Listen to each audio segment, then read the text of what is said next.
नमस्ते दोस्तों, जय माता दी। इस नवरात्रि हम जानेंगे माँ दुर्गा के 9 रूपों की कथा। माता दुर्गा जो जगत जननी है, पावन है, अजन्मा है। उनका पहला रूप शैलपुत्री का है। शैल अर्थात पर्वत। माता को शैलपुत्री इसलिए कहा जाता है क्योंकि वह हिमालय की पुत्री है। नवरात्रि में सबसे पहले माता के शैलपुत्री रूप की ही पूजा होती है।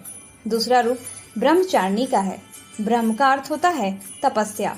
माता ने भगवान शिव को अपने पति के रूप में पाने के लिए कई हजार वर्षों तक अनुशासन का पालन करते हुए निराहार रहकर पूजा की थी। नवरात्रि के दूसरे दिन माता के इसी रूप की पूजा होती है। अब बारी आती है माता के तीसरे रूप की, लेकिन इससे पहले मैं हूँ दीपिका और स्वागत है आपका मेरे YouTube चैनल स्टोरी मेट में। वीडियो अगर ज्ञानवर्धक लगे तो वीडियो को लाइक और चैनल को सब्सक्राइब जरूर कीजिए। नवरात्रि के तीसरे दिन माता चंद्र घंटा की पूजा की जाती है। माता के मस्तक पर घंटे के आकार का आधा चंद्र है, जिसके कारण इन्हें चंद्र घंटा कहा जाता है। कुसमांडा माता की कहानी तो और भी रोचक है। नवरात्रि के चौथे दिन माता के कुसमांडा रूप की पूजा की जाती है।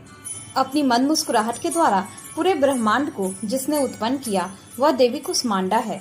सृष्टि के आरंभ में जब सर्वत्र अंधकार छाया हुआ था, तब माता कुसमांडा ने अपनी शक्तियों के द्वारा ब्रह्मांड की रचना की। इसलिए माता कुसमांडा को आदि शक्ति भी कहा जाता है। माता की 8 भुजाएं हैं, इसलिए माता को अष्टभुजा भी कहते हैं। अब बारी आती है स्कंद माता की। नवरात्रि के 5वें दिन स्कंद माता की पूजा होती है। स्कंद कुमार कार्तिकेय को कहा जाता है। भगवान कार्तिकेय की माता होने के कारण माँ दुर्गा को स्कंद माता भी कहते हैं। कार्तिकेय बाल रूप में माँ स्कंद माता की गोद में विराजमान रहते हैं। नवरात्रि के 6ठे दिन भक्त कात्यायनी माता की पूजा करते हैं। माँ दुर्गा महर्षि कात्यायन की उपासना से प्रसन्न होकर उनके घर पुत्री के रूप में जन्म ली थी, इसलिए माता का नाम कात्यायनी पड़ा। नवरात्रि के 7वें दिन माता कालरात्रि की पूजा होती है। कालरात्रि जिनके शरीर का रंग घने अंधकार की तरह एकदम काला है, रूप भयानक है, सिर के बाल बिखरे हुए हैं और गले में बिजली के समान चमकने वाली स्फटिक की माला है जो काल से रक्षा करती है, इसलिए कालरात्रि है।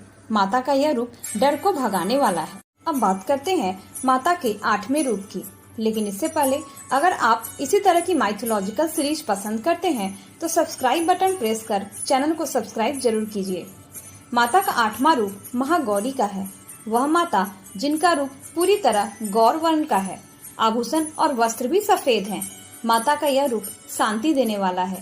कहते हैं पति रूप में भगवान शिव को पाने के लिए माता ने कठोर तपस्या की थी, जिस कारण इनका शरीर काला पड़ गया। भगवान शिव ने माता की तपस्या से प्रसन्न होकर इनके शरीर को गंगा जल से धोकर कांतिमय बना दिया था।